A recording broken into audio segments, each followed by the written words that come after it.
In order to live an extraordinary and abundant life, you must focus on your internal battle and win within. My name is Randy Wilson, and welcome to the Rich Mind Podcast.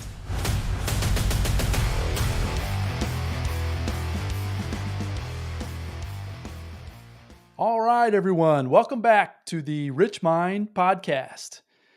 And if you've been listening to the podcast for any amount of time, you'll know that I talk a lot about the subconscious mind, how it affects your actions, affects how you feel, how it affects your results, how it affects your relationships.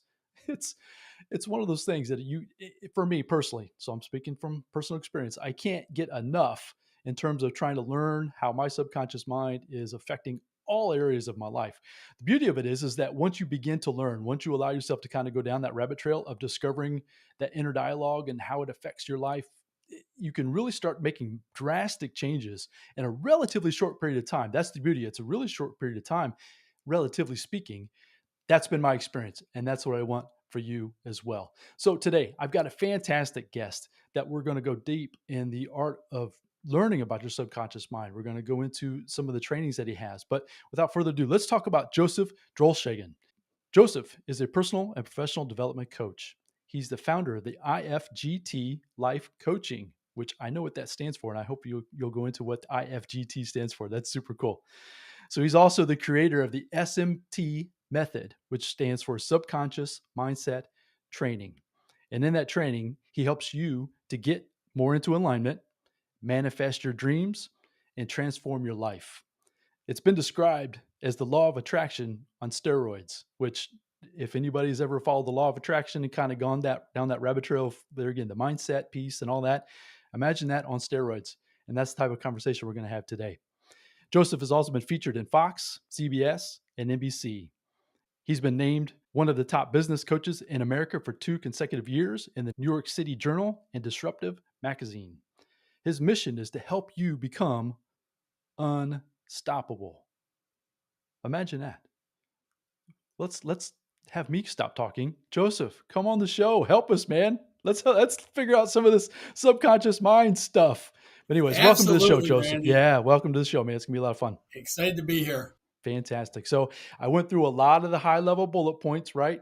Which is fantastic. Congratulations on all the accomplishments. Talk about, let's go into your story. Where have you been, what you've discovered, and kind of what you're working on now. Let's kind of just give everybody a little bit more context as far as who you are.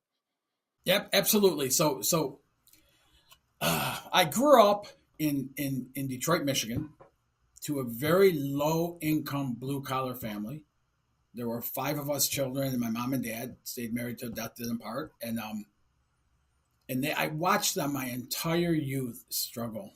I watched them struggle financially. I watched them work exhaustively, trying to, get enough money or have more money and things like that and stuff. And I remember at 9 years old, I went to a friend of mine's for the weekend, and his dad pulled out a $20 bill and he gave it to us. He goes, "Take your bikes and ride up to Dairy Queen."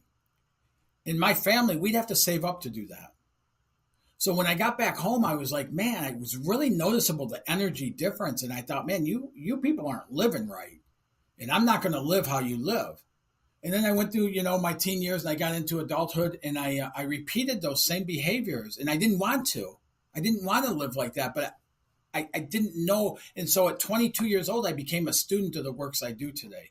And Randy, back then, if something came easy to me, I thought I didn't deserve it because I didn't work hard enough for it, and that was the mentality. And so I became a student and starting to understand those things. And it's been a continuous for over 3 decades now, where I'm still today a student of this, and understanding it. And I've gone through a lot of like individual and group therapy. I've gone through coaching programs, self-study. I've taken book after book after book, and I would create like experiments to do based on the contents of the book and stuff, and I could never figure it out. And then I started taking coaching programs and working with a coach, and I didn't know it at the time, but what it was is they were like trying to create mini-me, so I became like the person that I was being coached by. And I walked away from those programs thinking there was something wrong with me because I didn't get anything from that. I'm the guy, one of the guys who took the Secret when it came out, right? And I bought the DVD or the VHS rather, because I'm that old. And I found a study guide and I found something else with it and stuff. And I really dove into it for almost a year straight. And I was probably the most positive person I knew then in my actions and how I projected myself outside. But inside, I was still that same person. And after a year, I chucked it all and thought, man, there's nothing, and again, I'm walking away blaming them. But my real belief was there's something wrong with me. And I started going through that. And then came about a coach, and this helped me make a difference, who wasn't trying to create a mini me out of me. They were trying to help me find the best aspects of me. And so I got some out of that, but I still had all the subconscious conditioning we'll talk about in a minute going on and stuff. And at the same time, I was raised that a man gets a job, supports a family, and hopefully lives long enough to enjoy some time in retirement. So I bought into that hook, line, and sinker, and I got a job right out of high school, and I ended up crossing over into white collar, which was one of the first people in my family to cross that, from blue collar to white collar. And not that there's anything wrong. I have a lot of pride in being from Detroit and blue collar and auto mecca and all that stuff. But so I crossed over. I'm the first person in my family to get a degree, a college degree and stuff. And I did that. And so as I get into white collar, I get lifted. And over a 27-year career, I ended up as a vice president of sales at multiple organizations, leading great sales teams, leading terrible sales teams, and then eventually helping companies in bankruptcy get back to profitability. But I never liked what I did. But I got confusing between that conditioning of a man gets a job and that I was good at what I did. And so many people talked about being proud of me for, building this career that I never wanted. It wasn't like I set a pathway and this is what it just unfolded like that, and I was miserable to the point of gambling, and abusing alcohol and things like that, as a way to keep on that roller coaster of that life, and through that process, I went from sales when I was on the road in sales, I would do 3,000 to 5,000 miles every single week, building territories, thinking I was doing the right thing. And I'll tell you one instance is I have one son. He's 28 now. I absolutely adore him. And when I say that, it's coming on the cusp of, I was married back then, and we had 2 pregnancies where they were born at 24, 25 weeks, and they'd live for hours or maybe a day and then pass away. And then the third one was my son. And then we experienced 2 more pregnancies like the first 2. So when I say my son is such a blessing in my life, I mean, that's where my thinking is coming from with that. And you would think with him being such a huge blessing, he would be number one in everything. But on his first birthday, I wasn't home to celebrate his birth. I wasn't home to celebrate him. I was in Indiana trying to build a sales territory because I thought that's what a man was supposed to do. And it was so hard, even thinking back on it now, Randy, it really, like, I can never get that moment back. I can never get that day back, and I have to live the rest of my life knowing that.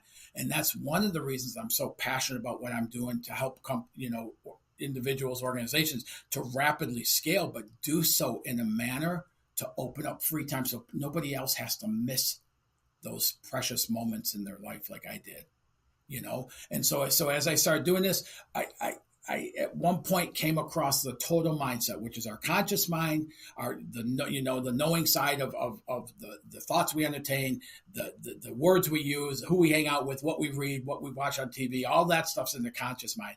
And then there's a subconscious. And the best way I can explain it for understanding is there's like a motherboard in our subconscious that I call it, that hosts all of our programming, our experience, our patterns, our habits, our belief systems. We don't even have to experience something firsthand to it being embedded in that subconscious. If somebody told us something and they told us enough times, it becomes embedded in that.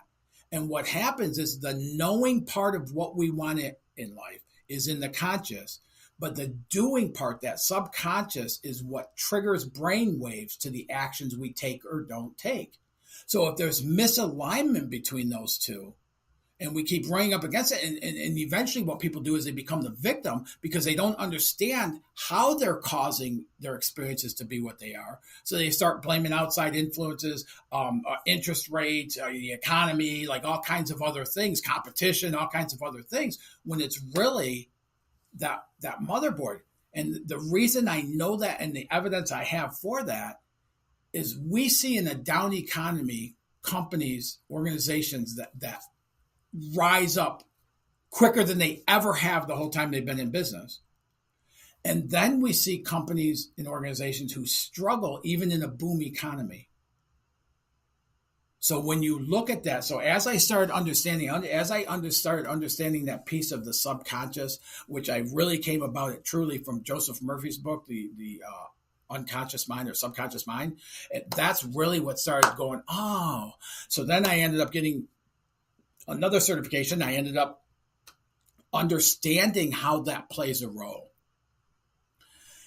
And we hear a lot of things about comfort zone, but all of that conditioning is what keeps us in our comfort zone. So we end up taking the actions unconsciously living by those patterns and those paradigms and those habits and belief systems. So once I started understanding that, the next thing I ran up against is there's all these coaching programs available that tell you, we got your roadmap to success, right? We got your success plan here. They don't even know me or anything about me, but they have my success plan. And what happens is I took some of those programs and they tell you, if you follow A, B, and C, you'll get to D. And it's a one size fit all plan. That less than 1% of the people following those plans ever achieves the same level of success the person who put it together does. And then that started bringing things like even The Secret into play. It works perfectly, but it doesn't work as a one-size-fit-all because we're not a one-size-fit-all. We're unique individuals based on our conditioning, based on our desires, based on a whole slew of other things that we're unique. So when I developed the SMT method, I developed it to work within that uniqueness. So ultimately what it does is it lays out the pathway for, like, if you and I were working together, you'd have a unique journey based on you and your conditioning and your desires and all of that. So now as I did that, and it kind of unfolded for me over, like I said, 3 decades. But one of the things I like to say, and it's true, is like I'm the guinea pig for everything I teach today because I've been through it myself and gotten to that other side. So and even like, in the introductions and stuff, it's probably an older thing there, but like 2024 is the fourth year in a row when I've been selected as top 20 business coaches. And for 24, I've been selected as number 1 spot on that top business coaches. And it's not me. I'm not this great person or anything. It's what I do and the impact I have and the SMT method has on people's lives. Love it. Love it. That's just why I'm so excited about this conversation. I've got so many things going on in my mind right now, right? So my subconscious and conscious is all communicating all at the same time, which is going to make this so much fun. So what I want to do is unpack that a little bit, as far as go back a little bit. I don't know if you knew this or not. I don't know if I shared this with you when we were getting connected or not, but I live in Indiana.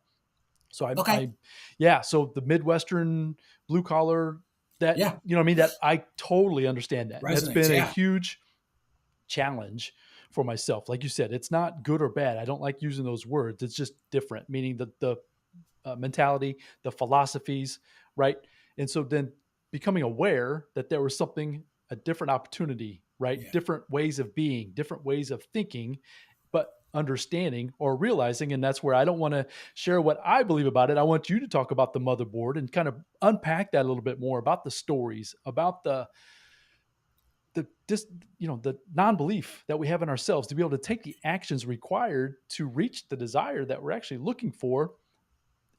I just would love you to kind of unpack that story motherboard that's really keeping us locked into this life that we just don't like at all. Absolutely. Absolutely, Randy. And one of the things is, so I've worked with almost 1,000 clients over the past decade. So I have a lot of success stories and things like that. But one, for instance, is I worked with somebody who had 13-year high, $7.5 million business. All they wanted to do was get to $10 million because that would impact their life, open up more freedom, hire teams, things like that and stuff.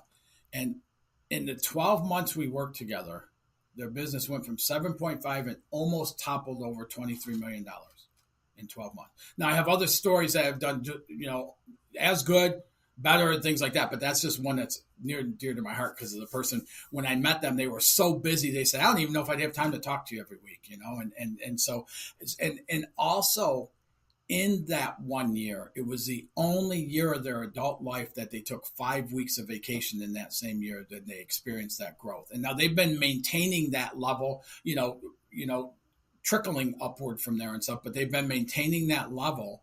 In fact, I have a phone call with them today.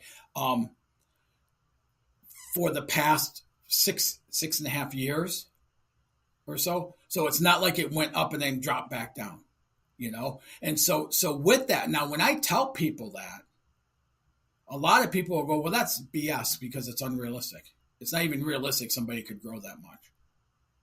If you look at the way I grew up and what I do today and how I live my life today, but also like how I've been able to bring this outwardly, not that I developed it, I believe that came from God, but that I've been able to be where I'm at now, living the life I live. It's not realistic.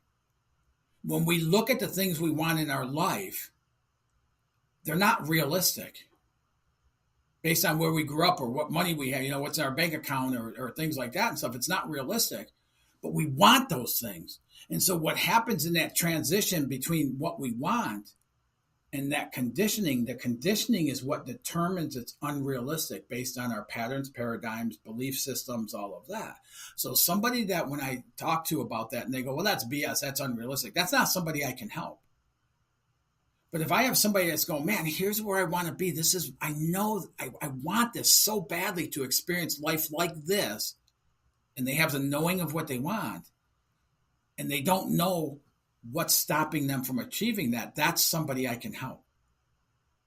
But one of the things that any client, when I talk to people before I start working with them, I'm deciding like, I want them to understand me, see if they're comfortable with me, if what I do, they believe would help them or not and stuff like that. But from my side, I'm looking at, does this person have a beginner's mindset? Does this person looking at everything is like, that can't be true. I know this, I know.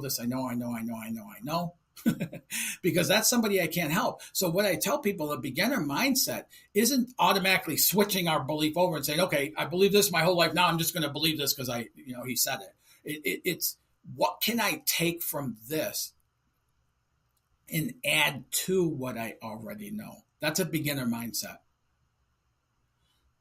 And that makes a difference in there. So the conditioning, the conditioning could be our finances for a lot of people. It can be relationships. It can be like the what our potential is. There's people that do not believe a business could ever grow outside of 15 to 25% year over year. And that person will never experience anything outside of that. So that's how strong that conditioning is. And so often, like I said, we're living unconsciously that we're not even aware that that's our belief system. It's just automatically connects to it. It's a self-sabotage pattern is how I like to communicate it to be, right? So you reach your threshold of comfort. You talked about comfort zones and all that kind of thing. You reach that level of comfort, and you start pushing up against it, right? Think of it as ceiling. This is how I vision it as well, or anyways. So I'd be curious what your thoughts are, but you start to push up against it. But then that triggers, I get triggered, right? We all get triggered by somebody says something, somebody does something, you hear something, you feel something, right? And it starts to try to bring you back down into that perceived safety, into that perceived comfort zone. Yes. And then keeps you just muddling through life, right? You just kind of keep going through the mundane stuff after stuff after stuff. You mentioned, and I just want to point this out as well, that you're the guinea pig, this 3-decade journey. I'm the same way. I'm self-taught. I've tried to, and that's how I've learned, is I will learn something new and I will try to apply it. I'll get a result, good or bad. I mean, I don't like using that word, but positive or negative, right? Good, just the result. And so then you can just pivot and make a decision to move forward, try something else, that type of thing. So that's been my journey of trying to understand that the awareness of feeling that trigger when it's happening, the faster I'm able to do that in real time, the sooner I'm able to take control of it to then make different decisions to keep moving forward. Does that resonate? Absolutely. Yeah. Does that Oh yeah, resonate at all with you? absolutely. And yeah, going back for a second, there is a couple of things you said. Is one of them was about that self-sabotaging. Self-sabotaging can show up as procrastination. Self-sabotaging can show up as far as getting built up to that 150 miles an hour with old, thoughts of massive actions, exhaustive efforts is what's going to do it. And all that is really a hope. We hope that if we're busy enough for long enough, it's going to come together. And a lot of people exhaust themselves and end up with strokes, heart attacks, medical issues, dis-ease of multiple types, disease, and never achieve what they're going after, doing it that way. The other thing is, this is one of the things I found, all the things I did by myself never really got me the gains. What got me the gains is when I was working with somebody who understood this process and understood the total mindset, understood those things. Because even right now, I'm prepping to launch, I don't know if it's going to be this year or beginning of next year, but launch an institute to certify other coaches in the SMT programs. I've never done that before. So that I've never done it before, I work with a coach, because I'll run into some of those patterns, paradigms. It might be a different level of them, but I'll run into them again, doing something new where they can help point them out where I may not even notice them on my own. So as we're going forward, that's one of the huge benefits of having assistance, where I wouldn't even notice why things were like they were, which puts us into the victim mode, which means we're blaming the conditions outside of us. But there's been people who have excelled with the same outside conditions when they get the mindset into alignment. So having somebody there who understands it, who doesn't have a one-size-fit-all type of, process to it and stuff, can really help gain ground quicker, which is why I can say and have achieved and have, almost 1,000 clients as examples of you can rapidly increase your business from where you're at today and what you're doing today. And I help them to achieve that. That's awesome. And so I call it winning within. So you've got to win within in order to win without. When I heard that, the winning without part, meaning I never really put that into terms as far as without just means in your outside 3D experience. So winning within, it's been, and I say this a lot on the podcast, and I'm going to say it again today. Folks, you probably heard me say this 100 times, 1,000 times, and I'm going to keep saying it. But it's the hardest work I've ever done in my entire life. Going inside, working with me, meaning it's challenged me in ways that I've never been challenged before personally. And so, but I will tell you that from that effort, I've been able to achieve a lot more, like you're talking about, in a relatively short period of time, which is also fantastic. So that's been my experience. And so obviously it depends on everybody's, it's not, like you said, it's not a cookie cutter, one size fits all type of experience, but that's just been my experience. So I want to go into the idea of just being busy to be busy. The idea of people thinking that, okay, if I just go do all the stuff, right? My calendar's packed. I'm just busy from sun up to sundown, but I'm not necessarily getting anywhere. Go into that. You mentioned that a couple of times so far in this conversation. Just go a little bit into more of that as far as like, why that is a hold up and hang up for people to accomplish bigger things in their life. Yeah. Before I do, when you talked about, it's funny that you said that, because I talk to a lot of people who say that, like it's hard work and stuff. And I honestly, Randy, like I haven't, it hasn't been my perception of it, because I got so deep into struggle. It was a relief to get to understand what going inside and the proper type of work to do going inside. Now, I wouldn't say I haven't wasted time, money, and effort in some coaching programs and things like that I went through. But even there, I learned what I don't want to do. So, but yeah, it's been and for the results that have come from it, it's been so worth it to do that inner work. That it's almost like enjoyable. And that's one of the things I love about the SMT method is it's based, we come out of the gate developing that dynamic vision. And then as we do that, it's just opening that up. It's going to cause us to bump up against that programming that's holding us limited, so we can shift that. And then that opens up more of the vision. So it becomes like exciting bumping up against those things, because we know another part of that vision is going to show up as a result of that and stuff. Does that It make starts to be sense? fun. Yeah, life starts to become fun because you can It start, does. it Yeah. becomes like a game. It's like you're Yeah. in control. You start to be in the driver's seat versus being a spectator.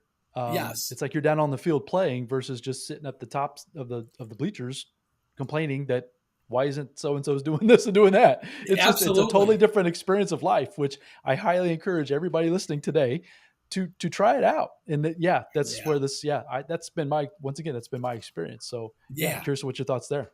It, yeah, absolutely. And so based on your original question with that though, as far as the busy, the go and trying to make it happen that way and stuff, it's just exhaustive efforts, and there's coaching programs out there that'll show, if you're not willing to take exhaustive efforts and massive actions and trade off your life, then you're not going to get what you go after. And that has been one of the things that have strengthened me to go, no, that can't be true. And I've lived with that to go forward. And it's funny because a lot of business owners, professional sales, realtors, insurance, whatever it may be that I work with, one of the things I have to do is get them to slow down a little bit.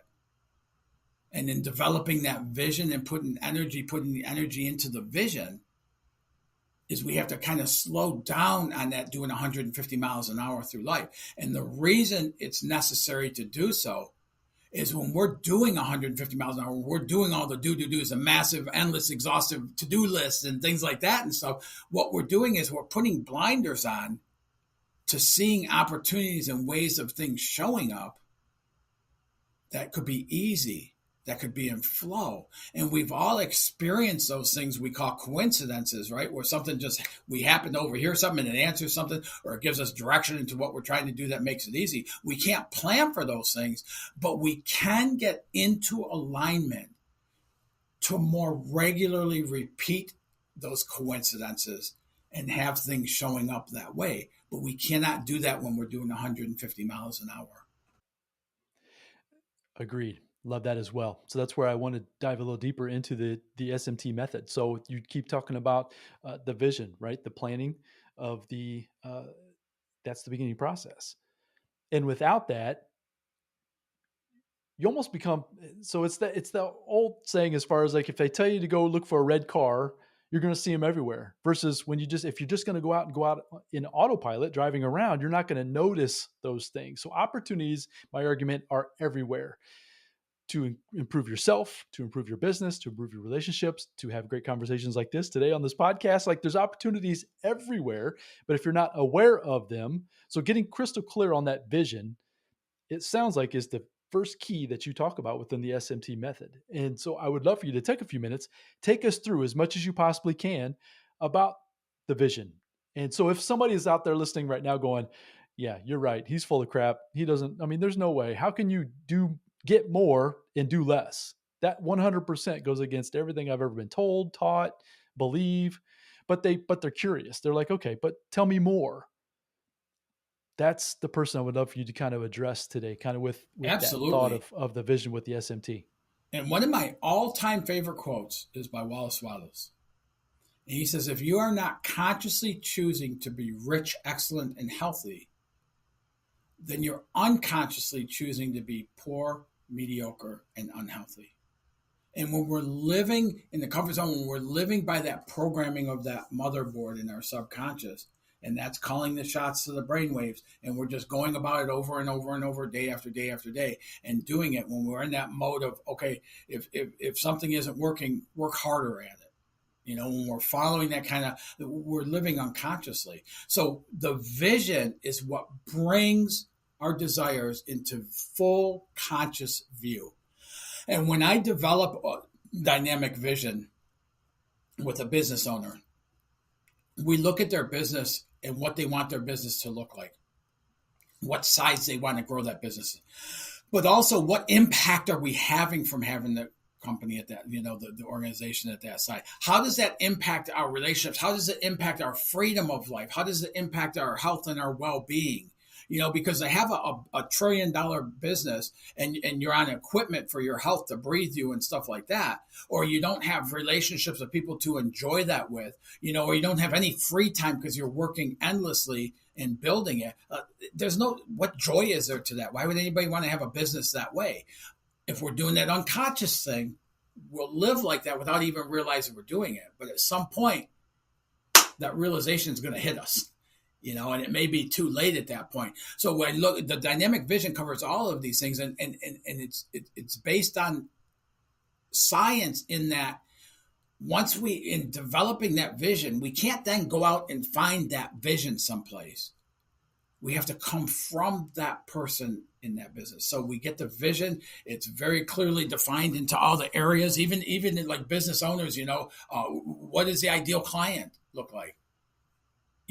How many, how much time are you working in your business? And that's another big one. How much time are you working on your business versus how much time are you working in your business? And part of that slowdown that I experience with almost every business owner is we getting them the way we allow them to release some of the time they're spending working and things like that is to get them to stop working as much in the business so they have more time to start working on the business and doing so. So it's really all encompassing of that. And so then once we have that vision and it's defined and it's built up and powered up, and I'll tell you the one person I talked to about with a $7.5 million business, their vision was to get to $10 million. That's all they wanted to do.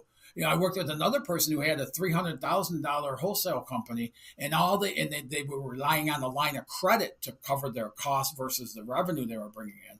And all they wanted to do was get to $500,000 a year, because then they could start nickel and diming down that line of credit. And so in building the vision, I worked with my clients on, we ended up in that area for him, we ended up building it to like $750,000 a year.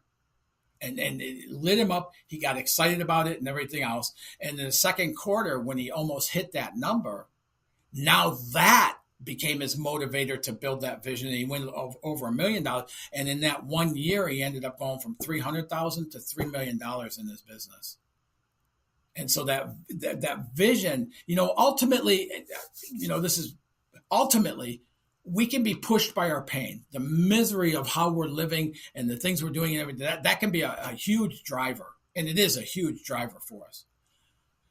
But on the other side is once we have that vision, we can now be pulled by that vision into opening up, which takes away a lot of the effort of doing the works and things like that. Because now instead of being pushed by our pain, which isn't fun experience, like I've experienced so many times, it's never been fun. But when I started doing it with the vision and letting that lead, all of a sudden it did become more enjoyable, and we become more surprised. And it's like, oh my God, I can't believe this even happened like this, and we have more of those moments of that excitement into it. So that's the purpose of the vision and how I utilize it with my clients to help them quickly scale. That's awesome. So if someone's listening and they're like, okay, I need to begin working on crafting my vision for my business, or even if it's just a personal life, can you give a little bit of a few bullet point list ideas of kind of where to even begin? Is it sitting down and with a sheet of paper and journaling, or is it, like you said, a coach potentially, right? But is there just some nuggets of wisdom that you can share with somebody Absolutely, Randy. And that's a great question. And just to kind of spark it is start putting thought into what you truly want. If it's your business, what do you truly want in your business? If it's finances, what do you want finances to look like? Stay away from how it's going to happen. Forget about that. But just what is that picture of that? What's the image of that look like? And as we start defining that, through the program, when I work with people through the SMT programs, is we do write it. We write it because it brings another level of commitment to it. We're committed at a deeper level than when we're just thinking it. But as we build it and have it written, we have something we can go back to over and over and over and put it on. If we keep it up in our mind, things fluctuate every time we have a thought. The same thought can come out a million, unlimited ways and stuff, just depending on where we are in that moment emotionally and everything else. So when we commit to it, it gives us a place where we can then go back to and be reminded of that, get into that place of that. So I use imagery as far as what it looks like and things like that in that vision, but also what's it feel like to be that person living that life. And as we start building that out, and I have a special gift for everybody that we can go deeper into this for anybody who's willing to. But yeah, just start leaning. The first step for me was just leaning into, instead of looking at my troubles, and looking at my problems, to start looking at, what do I want? What do I truly want to experience? I want to impact millions of people's lives with the works I do. And I didn't define how it's going to happen. So with the coaching I'm doing now, with expanding it and bringing more coaches on to work with me. But then when I start certifying coaches, now I'm opening that up to have an impact there's no way I could have just through myself. And not only for now, but even after I pass away, that institute can continue having an impact on people's lives. I could not have come up with the structure for that. So now I've got two questions, and I need to think which one I want to ask first. So the first one I'm going to ask, I'm going to put a pin in my mind for the second one here. So as we get back to that second one, but the first one is, how important is the use of imagination in terms of coming up with this vision, this clarity, right? So I think that and once again, I'm just using my experience and people that I've been in contact with as well, is that we're kind of beat out of the idea of imagining, being creative. You're kind of just, you're given a task, whether it's a job, that's like you mentioned, doing A, B, C, and then you're going to get D result, versus being creative, using your imagination. How important is that to use that with that vision that you're talking about? Yeah. So of our 5 mental faculties, the 2 I rely on heaviest through the SMT method is 1, imagination. If you look at our conditioning, though, from a very early age. Remember, like when we're like kids and you wanted to be a police officer in the morning and a doctor in the afternoon, you put that on and you really were that. You were living that. And then in the afternoon, when you decide a doctor or whatever it may be, you put that on, an astronaut, and you live that and stuff. But then we start going to school. And then we're taught, pay attention. We're taught in math class, like, that we both do the same problem. We both have to work it out the exact same way to get the answer. So if in your creativity, you're able to get that answer in less steps, you get marked down because you didn't show all of that work and everything. So we squelch imagination, we squelch creativity in that. So that's why I can say right from day one, my clients experience a change in things, because in opening that up, we got to bump up against those patterns and those paradigms that tell us that our imagination isn't good. We got to live realistically. We got to live from here, logically. We got to take logical actions and figure out what they are and the to-dos and everything else. And so we squelch that. And so we have to open that back up, because that's really where that vision comes from. It's our imagination. And then the other one, as I'm on this subject, is intuition, our connection to all that is. When we're going based on our strategies I will sometimes refer to my logical mind as the Antichrist, Randy. Because if I'm living in my strategies and I'm coming up with my to-dos and I'm listing all the hows and the way everything's going to happen and everything else, I'm just limiting me to what's between my 2 ears. And I'm shutting off everything else. When I can get outside the how and really put my effort into defining that vision, then we have those insights built in. It's built into every one of us. And it works perfect, but it's only as loud as our willingness to hear those directions. And so it's tapping into that. The awareness, it goes back to awareness again, being able to hear that intuition, be able to use your imagination, giving yourself permission to do those things often, getting into practice of doing it, right? And then putting it into action. So one thing that I see a lot of times when I'm communicating with folks about trying to break through some limiting beliefs and that type of thing is they always get stuck with the question of, well, how am I going to do that? How? So it's like they create the vision. They want to start a business, let's say, or they want to take a business from X to, a new revenue goal. So then it's like they get stuck on, well, how am I going to do that? And then they don't move forward because they get stuck. It's like a repetitive playing over there in mind, right? It's like, I don't know how, which means I can't move forward, which means, you see what I'm saying? They just get stuck. Help me there. Talk to me about how do you know how many visions, great visions, never even get a single action taken into them before they're forfeited because of what you're talking about right now? And again, we are so programmed in our culture. We're so programmed that you have to have the answer and you got to figure it out, and things like that it's in our conditioning. To ask for help goes against our conditioning. To allow assistance to come in goes against our conditioning. And one of the things I'll tell you in my coaching is every client I work with, I talk to them up front and tell them, I don't have your answers, but God has seen fit to design through me this SMT method that has helped almost 1,000 people to realize the how and then experience living it in their life by applying it. And that's really the way it is, you know. So, and that's why I meant what I said earlier. And I don't mean to knock anything else, but like for me, it wasn't a good avenue to experience. Is those things that tell you we got your roadmap, we got your plan to success, we got your, one of the things is you follow A, B, and C, and you're supposed to get to D. But so many people are pushing themselves because somebody told them they have to do these things to be successful. So part of the process of the SMT method is helping every individual to define systems of accelerating habits that work based on their uniqueness. And an example of that is, you ever see somebody do a social media post, Randy, like a live, and you can tell they're not comfortable. And they're getting stuck in their words and they're nervous and you get like, how long do you watch those? I skip over them because I feel bad for the person doing it. Now, you ever seen a social media live where the person is, they're at home in front of that camera, man. They just flowing and they're energetic. And how long do you watch those? So instead of everybody having to do social media lives or this or that or whatever, what I do is I help my clients to determine what are those things that they do that light them up. Because when we're lit up with what we're doing, we're automatically more authentic. So we're more real the way we come across.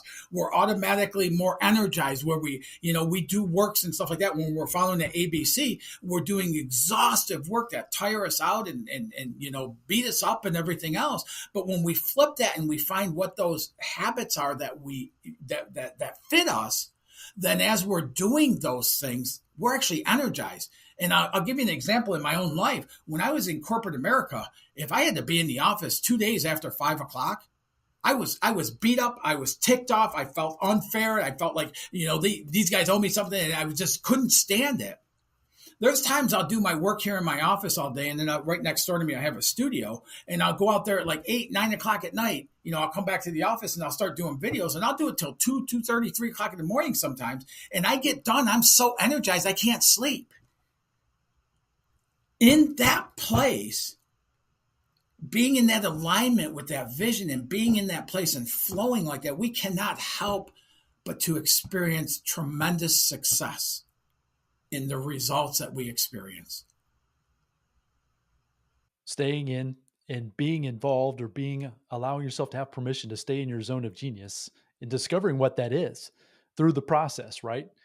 Mine was, just to kind of put a little bit of clarity for myself, was just a creative person. I loved to draw when I was a kid. When I was little, I would take comic strips, newspapers. I don't know if anybody remembers newspapers these days, right? So newspapers, comic strips, I would redraw them on 8.5 by 11 sheets of paper. My mom would just give me a sheet of paper, and I would just love recopy it. Anyways, the point being is I was just a very creative person. My time in the corporate world was a struggle too, being told what to do, when to do it. I was in a sales organization as well, and being told how to show up and give the script and ask for this, all that stuff.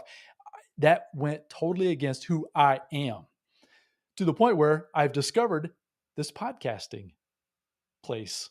I love this. I love being creative with you. This is a conversation, but at the same time, we have to be creative with the conversation, creating the brand, doing the point being that I've stepped in, or I've tried to step into, and find out what my creative genius is, to be able to do it at a higher level than maybe some, right? Because like you said, you'll find some podcasts that maybe that's not their lane, and maybe they just need to figure out what that lane is.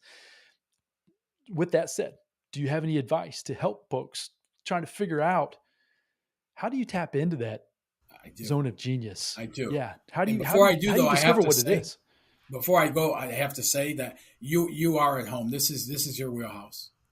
Thank you. Like, you can tell you're energetic. You're smiling the whole time we're talking, and you're really good at hosting as well. So this is your wheelhouse. And yeah, one of the things I'll tell people is, again, if you look at our conditioning will tell us we have to do all these things that we never even experienced results, but somebody may have told us that, who we consider a mentor or somebody, influential in that. And so we start following all these things, and 90% of them we can't stand doing. And one of the keys I use is lean into what feels good. When I am helping somebody develop systems of accelerating habits, if it doesn't feel good, it's not the right lane. But if it feels good, that person doing the social media, you doing podcasts, when it feels good, it just feels good. And then everything can flow from there. But I know I've had experiences in my life where I've tried to do things that didn't feel good and they weren't in my wheelhouse, but I thought I had to for some reason in order to get to the result I wanted to get to and everything else. I never got results out of those things. Nowhere near I do when I'm feeling good. So what I tell people is if you're getting ready to do something, it's not that you don't want success. It's not that you don't want to be successful. We always blame ourselves and say there must be, like I did, there must be something wrong with me, or this must not be meant for me, or, this and that. But it's not that ever.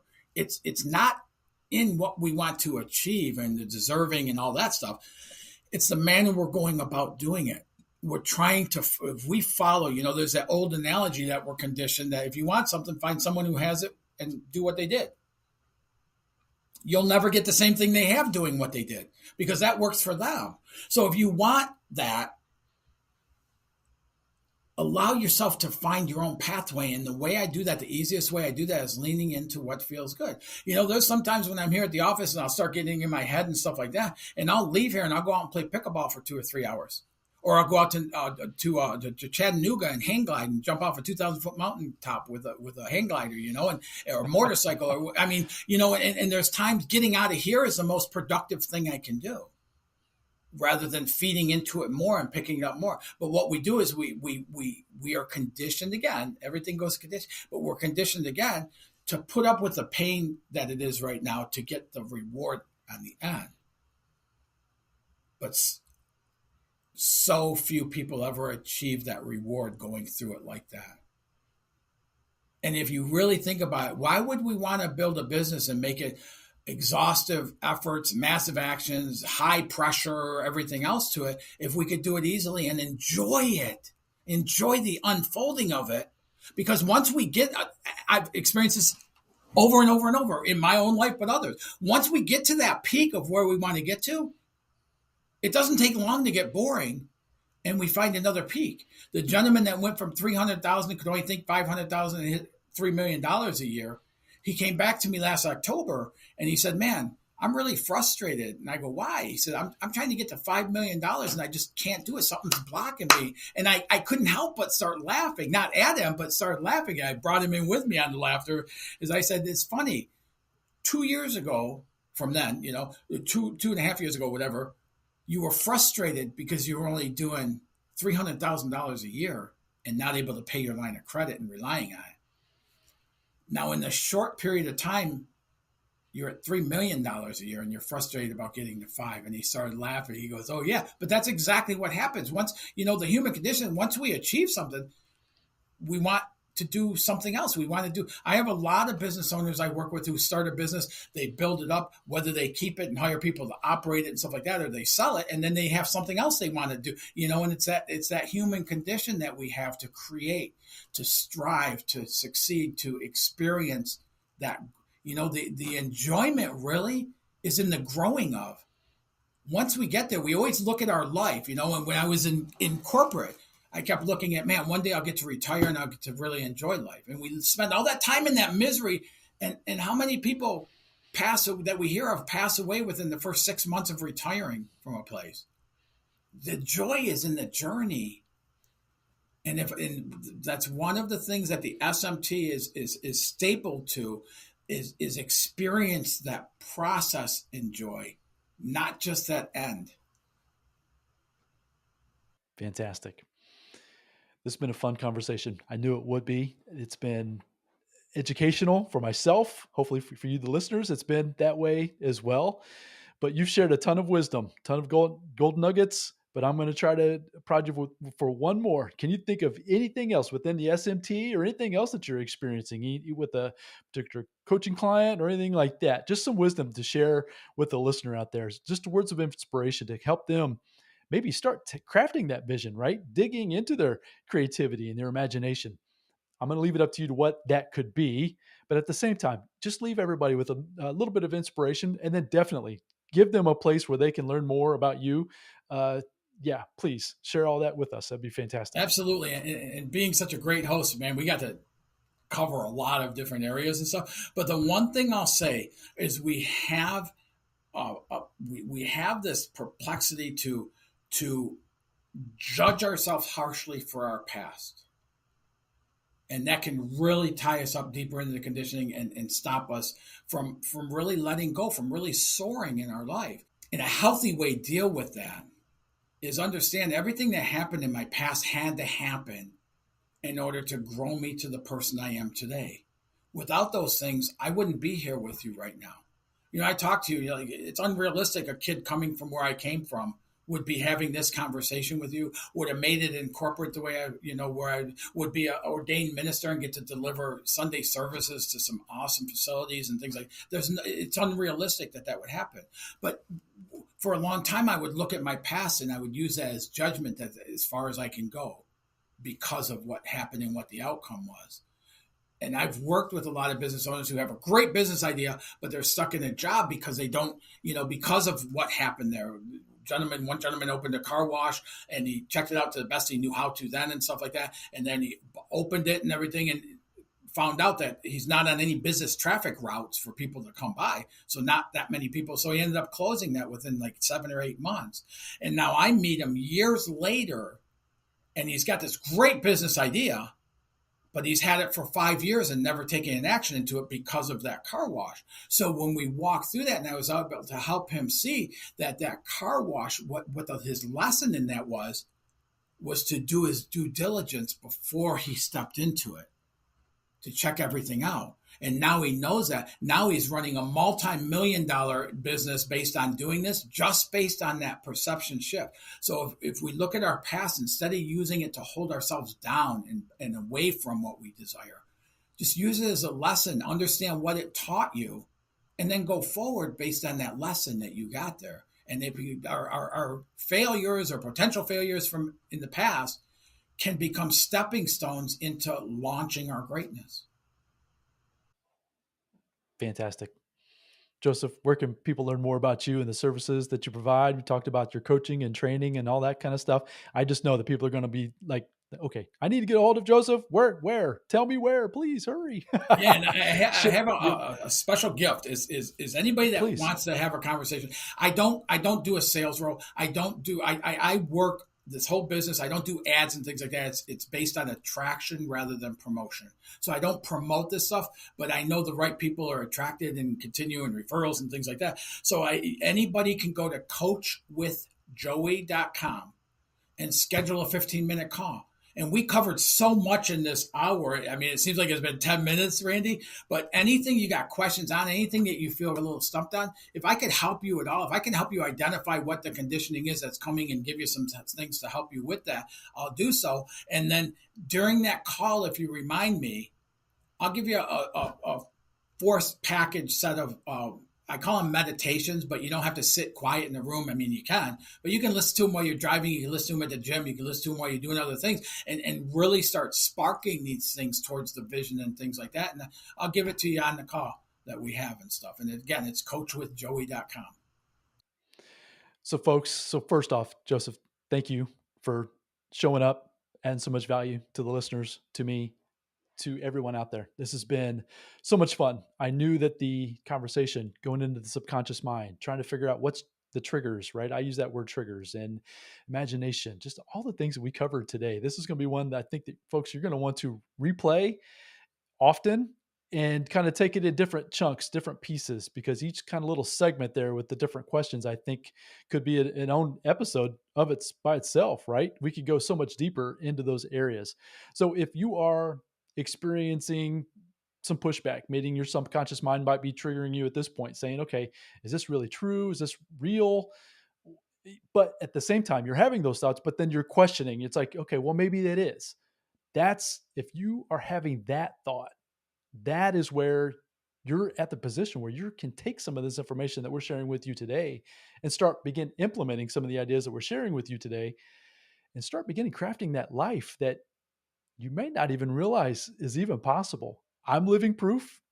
Joseph is living proof. And obviously he's got several clients and some credentials to back up the fact that what he's working with this SMT method is absolutely could possibly impact you in a way that you can't even fathom. So go to coachingwithjoey.com, correct? Coachingwithjoey.com? Coachwithjoey.com. Coachwithjoey.com. I apologize for not getting that right. Coachwithjoey.com.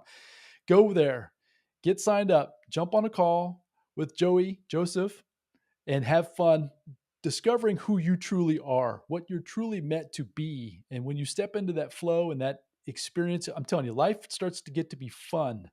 And when life starts to get to be fun, you get to be able to start having fun conversations like we've had with Joseph today. So, man, I appreciate your time today. This has been a ton of fun. Hopefully we'll be able to get you back on. We can go a little bit deeper into some of those topics that we talked about today. Oh, I would love to, Randy. And just one last thing I'd like to add to it is like what you do, man, it's awesome. And you doing it the way you do it is really awesome. And anybody listening to this, if this sparks you at all, leave a comment or things like that. We all know somebody who would be valuable to hear this information. Share this with other people. Like help Randy's and his mission of what he's putting into this thing. Help him to spread that and to the people who need to hear it. And be an active part of getting to do that. Like this has been such an honor to be here with you and have this conversation today. So much appreciated. I appreciate that as well. So yes, folks, if you could help, that would be appreciated for myself, trying to help as many people as I possibly can learn these things that we aren't necessarily taught in the systems that we're involved in, whether it's a corporate system, education system, family system, right? It's just a different way of thinking, a different way of becoming that once you catch it, once you kind of see it for the first time, you can't unsee it. And then like I said, it's like you just start to take the driver's seat of your life and who knows where you can take that. So go out there, have a fantastic day. I look forward to bringing back the next wonderful guest with you again very soon. Until then, bye now. Thank you for joining me on the Rich Mind Podcast. And remember, your external world is a reflection of what's going on inside of you. So focus every day on that internal battle and win within. Until next time, my friends.